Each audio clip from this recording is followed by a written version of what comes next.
ஸ்திரீயே உன் விசுவாசம் பெரிது, உன் விசுவாசம் பெரிது. ஆண்டவர் தன்னுடைய ஊழிய காலத்திலே சிலரைத்தான் புகழ்ந்திருக்கிறார். சிலரைத்தான் என்ன செய்திருக்கிறார்? புகழ்ந்திருக்கிறார். வேதம் சொல்லுகிறது, கர்த்தரால் புகழப்படுகிறவன் உத்தமன். அவருடைய 3.5 ஆண்டுகால ஊழியத்தின் பாதைகளை நீங்கள் கவனித்து பார்த்தால் வெகு சிலர், விரல் விட்டு எண்ணக்கூடிய சிலரைத்தான் கர்த்தருடைய வாய் என்ன செய்திருக்கிறது? புகழ்ந்திருக்கிறது. அதிலே ஒருத்தி தான் இந்த கானானிய ஸ்திரீ. அவளை பார்த்து ஆண்டவர் சொல்லுகிறார், ஸ்திரீயே உன் விசுவாசம் பெருசு, உன் விசுவாசம் பெருசு, நீ விரும்புகிறபடி உனக்கு ஆக கடவுது. 100க்கு அதிபதியை பார்த்து சொன்னார். என்ன சொன்னார்? இஸ்ரவேல்ல இப்படிப்பட்ட விசுவாசத்தை நான் காணல. அவனை புகழுகிறார், அவனை புகழுகிறார். நளதம் என்னும் பரிமள தைலத்தை உடைத்தவருடைய பாதத்தில் ஊற்றி தன்னுடைய தலைமுடியினால் அதை துடைத்தவளை பார்த்து ஆண்டவர் சொல்லுகிறார், என்னிடத்தில் இவள் நற்கிரியை செய்திருக்கிறாள். இப்படி வேதத்தில் சிலரை ஆண்டவர் புகழ்ந்திருக்கிறார். ஆமென். இங்கே ஆண்டவர் இந்த மகளை எப்படி புகழுகிறார்? உன் விசுவாசம் பெருசு. என்ன? ஸ்திரீயே உன் விசுவாசம் பெரிது. ஒரு சகோதரன் ஒரு சகோதரனுடைய விசுவாசம் பெரிது என்று சொல்லப்படுவதற்கு, அவருடைய விசுவாசம் பெரிது என்று சொல்லி புகழப்படுவதற்கு இந்த ஸ்திரீயினிடத்திலே காணப்பட்ட சில காரியங்களை சொல்லி இந்த நாளிலே கர்த்தர் உங்களோடு கூட சொல்ல சொன்ன காரியத்தை சொல்லி நான் ஜெபிக்க போகிறேன். எப்போ நம்முடைய விசுவாசம் பெரிதாக எண்ணப்படுகிறது? எப்பொழுது நம்முடைய விசுவாசம் தேவனுடைய பார்வையிலே பெரிதாக எண்ணப்படுகிறது? வேதம் சொல்லுகிறது, 23வது வசனத்தை வாசியுங்கள். அவளுக்கு பிரதியுத்தரமாக அவர் ஒரு வார்த்தையும் சொல்லவில்லை. ஆமென். நல்லா கவனிங்க. அவளுக்கு பிரதியுத்தரமாக அவர் ஒரு வார்த்தையும் சொல்லவில்லை. எப்போ உங்களுடைய விசுவாசம், என்னுடைய விசுவாசம் தேவனுடைய பார்வையிலே பெரிதாக எண்ணப்படும் என்றால், பிரதியுத்தரம் ஒன்றும் அருளப்படாவிட்டாலும் நாம் அவரை பின்பற்றும் போது. ஆமென். நான் ஒரு விண்ணப்பத்தோடு தேவனுடைய சமூகத்தில் வருகிறேன், நான் ஒரு வேண்டுதலோடு தேவனுடைய சமூகத்தில் வருகிறேன். இந்த கானானிய ஸ்திரீ ஆண்டவரிடத்திலே வரும்போதே ஒரு விண்ணப்பத்தோடு வருகிறாள். என்ன விண்ணப்பம்? என் மகள் பிசாசினால் கொடிய வேதனைப்படுகிறாள் என்று சொல்லி ஆண்டவரிடத்திலே ஒரு விண்ணப்பத்தை வைத்து அவரை நோக்கி கூப்பிடுகிறாள். 23வது வசனம் சொல்லுகிறது, அவளுக்கு பிரதியுத்தரமாக அவர் ஒன்றும் சொல்லவில்லை, ஆனாலும் பின்தொடர்கிறாள். ஆனாலும் பின்தொடர்கிறாள்.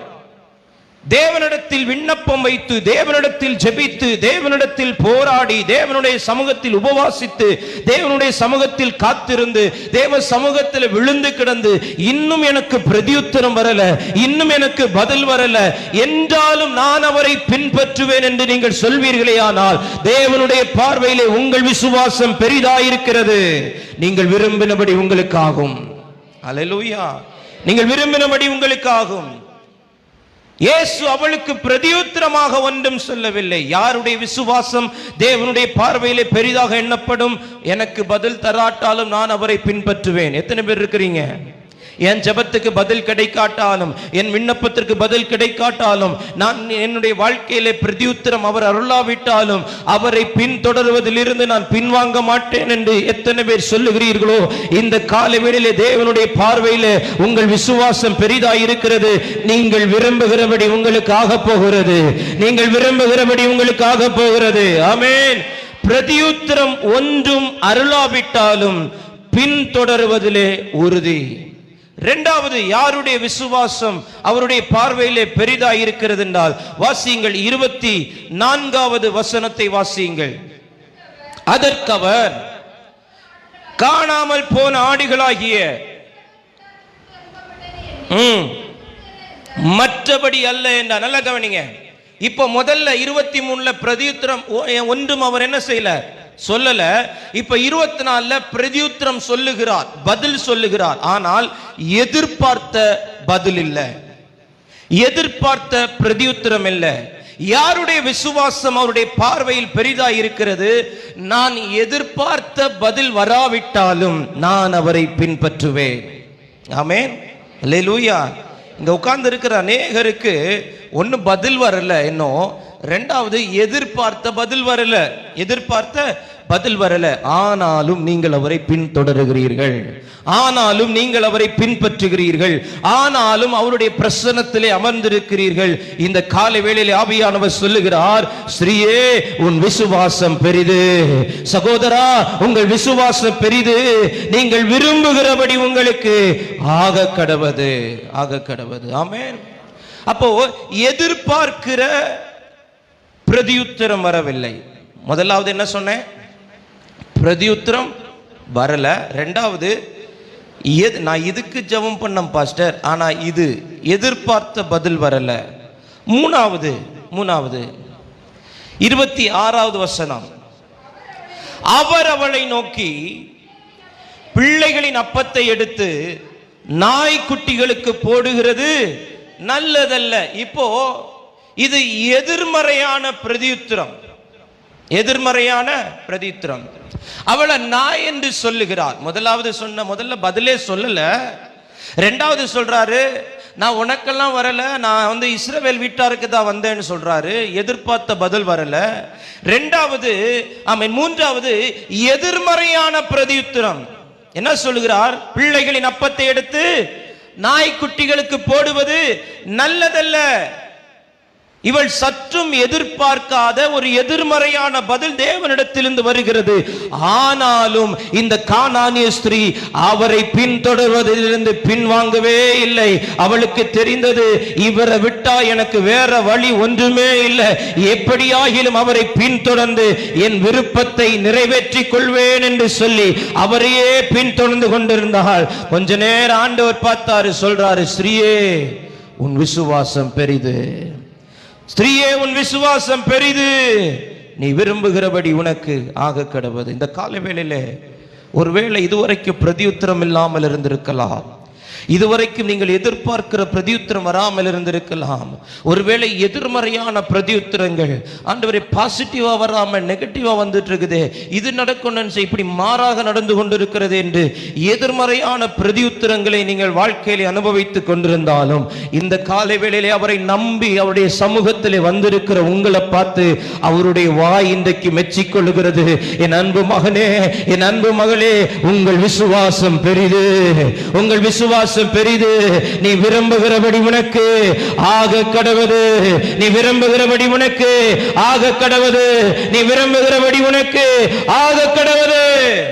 ஆமென், அல்லேலூயா. அப்ப எப்போ நாம் கர்த்தரால் புகழப்படுவோம், எப்போ நம்முடைய விசுவாசம் ஆண்டவரால் மெச்சிக்கொள்ளப்படும்? பிரதியுத்தரமே இல்லாட்டாலும் 21 நாள் உபவாசம் பண்ணியிருப்போம், 40 நாள் உபவாசம் பண்ணியிருப்போம், பதிலே பேசியிருக்க மாட்டார். ஆனாலும் திரும்பவும் ஜெபம் பண்ணுவோம். சில நேரம் பதில் பேசி இருப்பார், பதில் பேசும்போது நாம எதிர்பார்த்த பதில் வந்திருக்காது, அப்பவும் ஆண்டவரை பின்தொடர்றோம். மூணாவது, ஆமென், சில நேரம் பதில் எதிர்மறையா வரும். இங்க போகணும்னு நாம் நினைப்போம், ஆண்டவர் சொல்ல இங்க போகாத, இங்க போ. எதிர்மறையான பதில் வரும். ஆனாலும் 27 வசனம் சொல்றான், மெய்தான் ஆண்டவரே, மெய்தான் ஆண்டவரே, உண்மைதான் ஆண்டவரே, எனக்கு முதல்ல நீங்க பிரதியுத்தரம் தரல, ரெண்டாவது நான் எதிர்பார்த்த பிரதியுத்தரம் வரல, மூணாவது நீங்க எதிர்மறையான ஒரு பிரதியுத்தரத்தை எனக்கு தர்றீங்க, ஆனாலும் உண்மைதான், ஆனாலும் நான் உம்மை பின்தொடர்வேன். ஏன்னா எனக்கு இருக்கிற பிரச்சனை அப்படிப்பட்ட பிரச்சனை, நான் வேதனையின் உச்சக்கட்டத்தில் இருக்கிறேன், மரணத்தின் தருவாயில் என் பிள்ளைகள் வேதனைப்பட்டு கொண்டிருக்கிறாள், பிசாசினால் என் மகள் கொடிய வேதனைப்படுகிறாள். இந்த கொடுமையிலிருந்து, இந்த வேதனையிலிருந்து நீங்க தான் என் குடும்பத்தை விடுதலையாக்க முடியும், என் மகளை விடுதலையாக்க முடியும். எனவே எனக்கு பதில் கிடைக்காவிட்டாலும், நான் எதிர்பார்க்கிற பதில் கிடைக்காவிட்டாலும், எதிர்மறையான பதில் கிடைத்தாலும் எனக்கு ஒரு நம்பிக்கை, எனக்கு ஒரு விசுவாசம் இருக்குது. என்றைக்காவது ஒரு நாள் நான் நினைத்திருக்கிறதை கர்த்தர் எனக்கு செய்து முடிப்பார், நான் விரும்புகிற காரியத்தை கர்த்தர் எனக்கு செய்து முடிப்பார். அது இந்த காலை வேளையாய் மாறுவதாக. இந்த காலை வேளையிலே கர்த்தர் அப்படிப்பட்ட கிரியைகளை செய்வாராக. உன் விசுவாசத்தை கனப்படுத்தி நீ விரும்புகிறபடி உனக்கு ஆக கடவது என்று சொல்லுகிறார் ஆண்டவர். ஹல்லேலூயா, ஆமென்.